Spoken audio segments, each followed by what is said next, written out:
시카고 한마음교회 가족 여러분 안녕하십니까? 오늘의 본문 말씀은 마태복음 1장 21절에 있는 말씀을 나누도록 하겠습니다.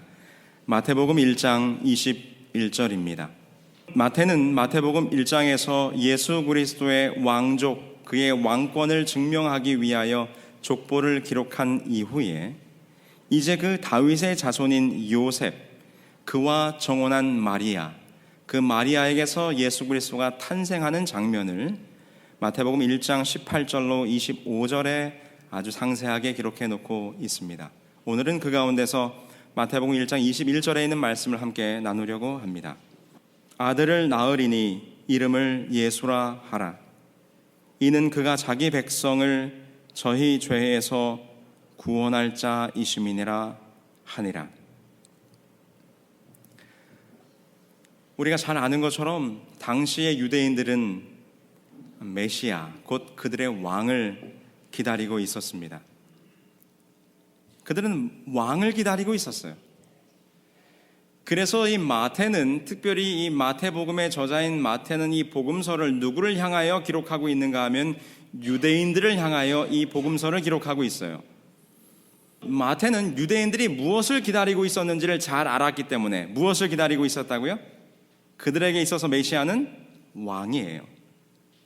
그래서 그 유대인들에게 예수 그리스도가 누구인가를 설명하기 위해서 그 유대인들이 기다리고 있는 왕, 그래서 마태는 지금 이 마태복음을 예수 그리스도는 유대인의 왕이요 온 우주의 왕이심을 증거하기 위해서 이 복음서를 기록하고 있는 것입니다.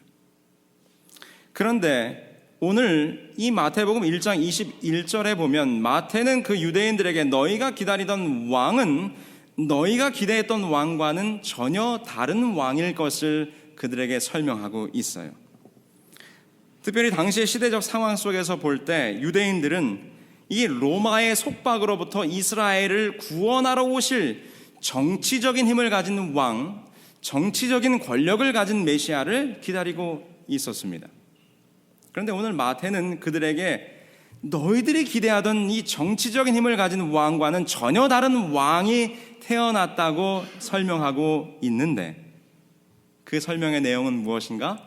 너희들이 기다리는 메시아는 로마의 속박으로부터 너희를 구원할 자가 아니요, 무엇으로부터 구원할 자라고요? 저희의 죄로부터 너희를 구원할 자가 태어났다라고 이렇게 설명하고 있는 것입니다. 여러분은 왜 유대인들은 힘있고 정치적인 왕을 기다리고 있었을까요? 여러분, 어찌 보면 그들이 그렇게 힘과 권력이 있는 메시아를 기다리고 있었던 것은 매우 당연한 일입니다. 왜 그런가? 구약에 기록되어 있는 모든 메시아에 대한 예언과 기록은 하나같이 이 땅에 오실 메시아는 힘있고 능있고 강력한 왕권을 가진 왕으로 이 땅에 등장할 것으로 묘사하고 있고 예언하고 있기 때문이에요. 자, 몇 구절 우리 구약에 있는 말씀을 좀 찾아보려고 합니다. 창세기 22장 18절에 있는 말씀 함께 보실까요? 창세기 22장 18절에 보면 처음으로 유대 민족의 시조가 되던 아브라함에게 너의 씨 가운데서 만민에게 복을 줄 한 사람이 태어날 것에 대한 약속을 하고 있습니다. 이렇게 기록하죠. 또 내 씨로 말미암아 천하 만민이 복을 받으리니 이는 내가 나의 말을 준행하였음이니라 하셨다 하니라. 아브라함에게 너의 자손 가운데 축복의 자손이 나올 것인데 그 아브라함의 씨로 말미암아 온 천하 만민이 복을 받게 될 것이다 라고 이야기하고 있어요. 온 천하 만민에게 복을 주려면 얼마나 강한 힘을 가져야 되겠습니까? 그 다음 또 보실까요? 창세기 49장 9절이에요. 여기도 보면 역시 메시아에 대한 예언이 담겨있는 구절인데, 야곱이 자신의 12아들들에게 친히 그가 죽기 전 일일이 그 아들들에게 안수기도, 축복기도를 하면서 특별히 유다에게 다음과 같이 기도를 합니다. 창세기 49장 9절이죠. 유다는 사자 새끼로다. 내 아들아, 너는 움킨 것을 찢고 올라갔도다. 그가 엎드리고 웅크림이 수사자 같고 암사자 같으니 누가 그를 범할 수 있으랴. 규가 유다를 떠나지 아니하며 통치자의 지팡이가 그 발 사이에서 떠나지 아니하기를 실로가 오시기까지 이르리니 그에게 모든 백성이 복종하리로다.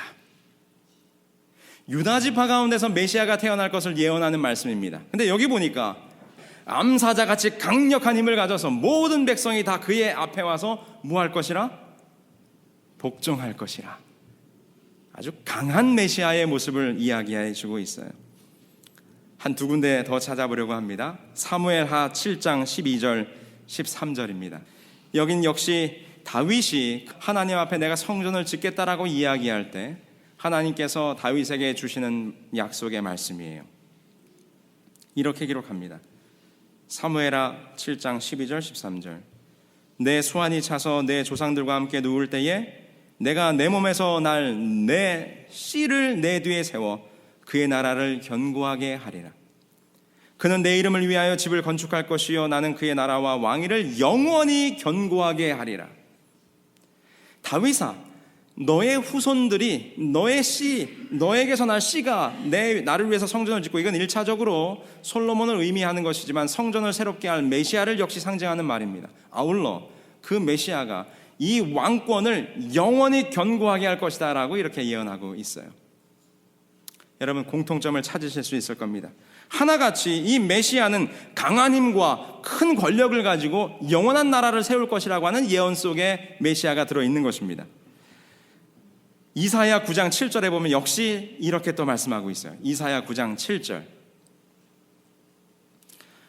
9장 6절에 보면 한 아기가 우리에게 낳고라고 말하면서 그 예수 그리스도의 탄생을 이야기하면서 7절에 말하기를 그 정사와 평강의 더함이 무궁하며 또 다윗의 왕자와 그의 나라에 군림하여 그 나라를 굳게 세우고 지금 이후로 영원히 정의와 공의로 그것을 보존하실 것이라 만군의 여호와의 열심히 이를 이루시리라. 한 아기가 태어나는데 이는 기묘자라 모사라 영존하시는 아버지라. 그가 바로 너의 나라를 영원히 견고하게 할 것이다 라고 역시 예언하고 있죠. 스가랴서에 있는 말씀 마지막으로 한 절 더 볼까요? 여기 보면 스가랴 9장에는 예수 그리스도가 작은 나귀를 타실 것이라고 하는 예언을 하면서 10절에 이렇게 기록해요. 9장 10절입니다. 제가 읽어드릴게요. 내가 에브라임의 병거와 예루살렘의 말을 끊겠고 전쟁하는 활도 끊으리니 그는 여기 메시아죠? 이방 사람에게 화평을 전할 것이요 그의 통치는 바다에서부터 바다에까지 이르고 유브라데 강에서 땅끝까지 이르리라. 우리가 오늘 지금 구약의 메시아에 관련된 예언을 몇 구절 찾아보았습니다. 이 구절뿐만 아니라요, 수많은 메시아에 관련된 예언들은 하나같이 너희에게 왕이 올 것인데 그 왕은 강한 힘과 강력한 통치의 권세를 가지고 온 세상을 복종케 하실 왕이다 라고 이렇게 묘사하고 있어요. 그 어디에도 그 메시아가 나약한 인간으로 채찍맞고 조롱당하고 십자가에 죽을 것이라고 예언된 구절은 많지 않아요. 다 모든 메시아에 대한 구절은 강한 힘의 모습으로 예언하고 있는 것입니다. 그러니 당연히 유대인들은 메시아를 기다릴 때 어떤 왕을 기다렸을까요? 큰 힘을 가지고 등장해서 자기들을 이 로마의 속박으로부터 구원해 내줄, 그래서 영원하게 이 이스라엘 나라가 세상을 호령할 그런 세상적인 왕을 그들이 기다렸다고 하는 것입니다. 그런데 오늘 마태는 전혀 다른 왕이라고 이야기해요. 다시 한번 마태복음 1장 21절을 제가 읽어드릴까요? 아들을 낳으리니 이름을 예수라 하라. 이는 그가 자기 백성을 저희 죄에서 구원할 자이심이니라. 마태는 말하기를 너희가 기다리던 왕은, 그 왕 메시아는 너희를 로마의 속박으로부터 구원해 줄 왕이 아니요 어디의 속박으로부터? 죄의 속박으로부터 구원해 줄 왕이라고 하는 것입니다. 그러면서 그들에게 깨우침을 줘요. 너희가 기대하던 왕과는 전혀 다른 왕이라고. 근데 여러분, 우리가 이 문제를 조금 더 현실적으로 한번 보셔야 합니다. 왜 이 말씀을 드리는가? 왜 이스라엘 백성들은 로마의 속박으로부터 벗어나기를 원했을까요? 무엇이 그들의 삶을 어렵게 했을까요?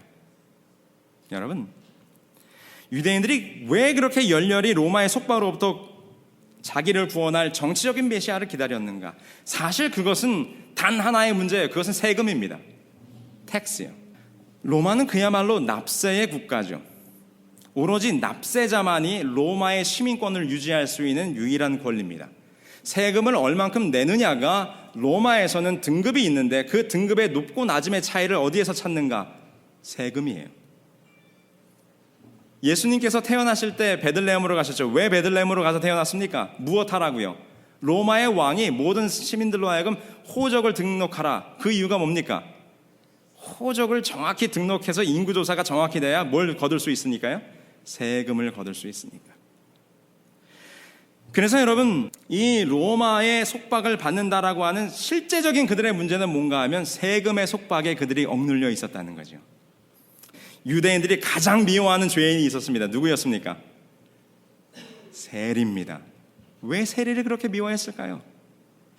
여러분, 로마는 나라를 통치할 때 이 세금의 속박으로 그 민족들을 통치했는데요, 그 세금을 징수하는 징수인은 로마인이 직접 하지 않고 현지인 가운데서 사람을 택하여 세금을 징수하는 권한을 주었습니다. 우리가 잘 아는 것처럼 세리 마태 또한 그 사람이죠. 그래서 이 마태는 자신의 직업이 그거기 때문에 그걸 잘 알아요. 그런데 문제는 뭔가 하면 로마의 이 정치하는 사람들은 정해진 세금만 들어오면 됩니다. 그 외에 이 세금을 징수하는 자가 자기의 개인적인 착복을 위해서 얼마의 세금을 걷든지 그것을 전혀 관여하지 않았다는 거죠. 그래서 그때 당시에 이 세리 징수자들의 착복이 극에 달했다는 것입니다. 예를 들면 이런 거예요. 세리는 자기 마음대로 세금을 걷습니다. 길을 가다가 한 상인을 만났어요. 그 상인의 짐을 다 풀어보라고 합니다. 이 보따리 장사 말입니다. 짐을 다 풀게 한 후에 거기에 무슨 물건이 있든지 간에 이 물건마다 다 세금을 붙입니다. 그 물건마다 세금을 내라고 하면 어쩔 수 없이 그 상인은 세금을 내야 돼요. 마차를 끌고 갑니다. 마차를 세워요. 바퀴가 4개니 세금을 얼마 내라. 바퀴가 더 많이 달리면 더 많이 세금을 걷고, 바퀴가 더 적으면 더 적게 걷고, 쉽게 말해서 코에 걸면 코걸이, 귀에 걸면 귀걸이, 세리가 마음대로 세금을 착복하는 것입니다. 그래서 유대인들은 세리를 그렇게 싫어해요. 죄인이라고 취급해요. 이 유대인들이 사실 로마의 속박 가운데서 가장 실제적으로 그의 삶이 힘들었던 것은 바로 이 세금의 문제라고 하는 것입니다. 이 세금으로부터 우리를 구원해줄 왕이 필요했던 거죠. 세금으로부터. 근데 미국 와서 하나 느끼는 게요, 한국보다 참 이 세금이 셉니다. 여러 가지로. 미국에 살면서 이 텍스의 부담을 느끼지 않는 분들은 아마 없을 거예요. 근데 여러분, 재미있는 게 하나 있는데요, 2014년도에 이 미국 시민권을 포기한 사람들이 3,400명이나 됐다고 합니다. 미국 시민권을 포기했어요. 어떤 사람은 시민권을 얻으려고 애를 쓰는데 어떤 사람은 시민권을 포기하더라고요. 근데 그 이유가 뭘까요? 세금 때문입니다. 특별히 미국에서 2014년 7월부터 2010년 5월 달에 제정이 됐는데, 그것이 2014년 7월부터 이제 발효돼서 실행되게 된 하나 법이 있죠. 해외 금융 계좌 신고법. 그게 뭔가 하면 미국 시민권이나 영주권을 가지고 있는 사람은 미국 내에 자기의 자산에 대해서 세금을 내는 건 당연하고요, 미국 이외에 해외에 있는 계좌가 있다면 거기에 있는 부분도 신고해야 된다고 하는 것이 이 해외 금융 계좌 신고법입니다. 근데 그 기준이 있는데요, 뭐 예를 들어서 제가 한국에 제 뱅크 어카운트가 있어요. 근데 그 뱅크 어카운트에 만약 제가 은행 계좌가 몇 개든 관계없이 토탈 금액이 10,000불이 이상이 넘으면 IRS에 보고를 해야 됩니다. 그리고 거기에 대해서 세금을 물게 돼 있어요. 만약 그것이 보고하지 않으면 자기가 가지고 있는 자산의 50%까지의 벌금이 나오게 돼 있습니다. 이 법이 이제 실행된 다음에 그 유명한 런던의 시장이었던 사람도, 그분이 원래는 미국에서 태어나서 미국 시민권자거든요. 근데 살기는 영국에 살아요. 영국 런던 시장이에요. 근데 미국 정부로부터 세금을 내라고 하는 통보를 받은 것입니다. 런던에 살고 있는데 내가 왜 여기 미국에다 텍스를 내느냐? 싸우다가 결국은 졌죠. 그래서 결국 그 사람이 선택한 것은 시민권을 포기하는 일을 했습니다. 페이스북의 동시 창업자였던 그 브라질 출신의 그 사람도 미국 시민권을 포기했어요. 자기 해외 자산에 대한 텍스를 내지 않으려고. 그래가지고요, 이 법이 실행된 다음에 2014년부터 미국 시민권을 포기하는 사람들의 숫자가 점점 늘어나요. 근데 여러분, 미국이요 또 그냥 가만 놔두질 않죠. 미국 시민권을 포기하는 사람들에게도 세금을 물립니다. 국적 포기자에게 물리는 세금이에요. 그게 바로 이제 국적 포기세라고 하는 건데, 미국 시민권을 가지고 있거나 영주권을 가지고 미국 내에서 15년 이상 거주한 사람은 시민권이나 영주권을 포기하는 그 순간 자기가 가지고 있는 모든 부동산 자산에 그것을 가상적으로 매매했다 치고 그것의 50%에 해당하는 금액을 텍스로 물립니다. 세금이 무서워요. 근데 바로 그 유대인들 당시, 예수 그리스도 당시에 이 유대인들이 가지고 있던 문제가 뭔가 하면 바로 이 텍스 문제였어요. 너무나 과중된 텍스. 특별히 유대인들은 이중으로 세금을 내야 되는데 성경에 기록된 대로 성전세와 이스라엘 자손으로서의 세금을 내야 돼요. 성전에. 아울러 그들은 로마의 속박을 받고 있으니까 로마의 세금을 내야 돼요. 그래서 기록에 의하면 그때 당시 유대인들은 자신들이 벌어들이는 수입의 절반 이상이 세금으로 갈취됐다고 하는 기록이 남겨져 있습니다. 열심히 벌어도 50% 이상이 다 세금으로 나가는 거예요. 얼마나 그들의 삶이 피폐했겠습니까? 세금 생각만 해도 지긋지긋, 세금 때문에 도저히 살 수가 없는 것입니다. 그래서 그들은 무엇을 기다렸는가 하면 어서속히 우리의 왕 메시아가 오셔서 우리를 무엇으로부터? 세금의 속박으로부터 우리를 건져 주셨으면. 그래서 현실적으로 바라보면 그들이 메시아를 기다렸던 이유는 무엇 좀 면해 보려고요? 세금 면해 보려고 메시아를 기다렸다는 것입니다. 세금의 속박이 너무 컸기 때문에. 그런데 오늘 마태는 그들에게 말하기를 너희들이 세금의 속박으로부터 건지임을 받기 위하여 메시아를 기다리느냐? 그것이 아니요. 우리의 메시아는 너희를 세금으로부터 구원할 자가 아니라 무엇으로부터 구원할 자라고요? 죄로부터 구원할 자라고 오늘 우리들에게 말씀하시는 거예요. 로마의 속박, 세금의 속박이 아니라 그보다 더 근본적인 죄로부터의 구원을 위하여 메시아가 오셨다고 하는 것입니다. 여러분, 세금 무섭습니까? 네, 미국에서 살면서 세금 무서운 것입니다. 그런데 세금보다 더 무서운 것은 오늘 성경은 우리들에게 말하기를 세금보다 더 무서운 것은 바로 죄라고 말하고 있습니다. 죄는 더 무섭습니다. 세금은 혹시 탈세가 걸리면 혹시 감옥에 가든지 내가 더 세금을 물어내면 되는 것입니다. 아니면 영 세금 못 내겠으면 미국 시민권 포기하고 여길 떠나면 되는 것입니다. 그런데 성경은 말하기를 죄의 문제는 내가 돈을 더 낸다고도 해결이 안 되고 내가 미국 시민권을 포기한다고도 해결이 안 되고 죄의 문제는 오직 내 목숨으로 갚으라고 이야기하고 있는 것입니다. 로마서 6장 23절에 기록하죠. 죄의 삭은 사망이라고.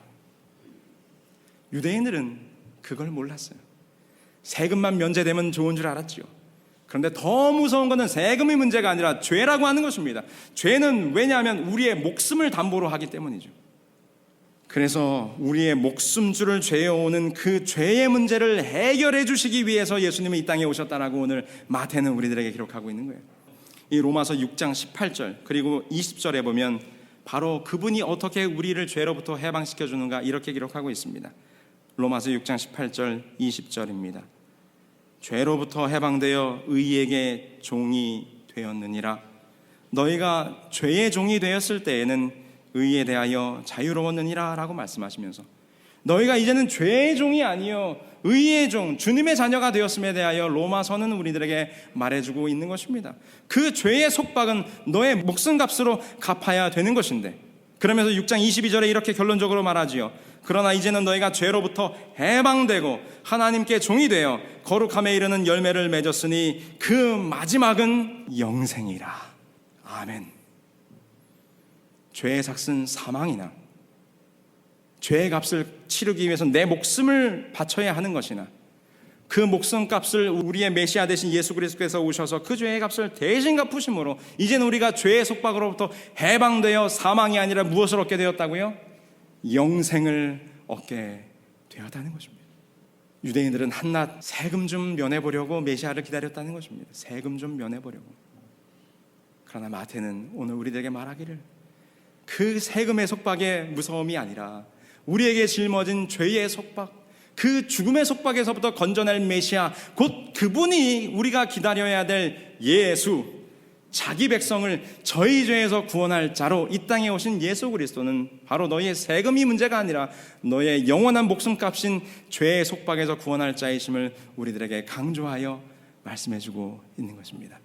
여러분, 얼마나 감사합니까? 사랑하는 우리 한마음교회 성도 여러분, 예수님께서 오신 이유는 무엇으로부터의 구원인가? 세금이 아니요 죄의 속박으로부터의 구원임을 여러분 기억하시고, 그 예수 그리스도를 메시아로 마음 가운데 모심으로 여러분들의 마음속에 여러분들의 삶을 얽어매고 있는 모든 죄의 문제를 해결하시고 그분을 통하여 영생을 얻으시는 우리 시카고 한마음교회 모든 가족들이 되기를 간절히 소망하면서 오늘 준비된 말씀을 마치겠습니다.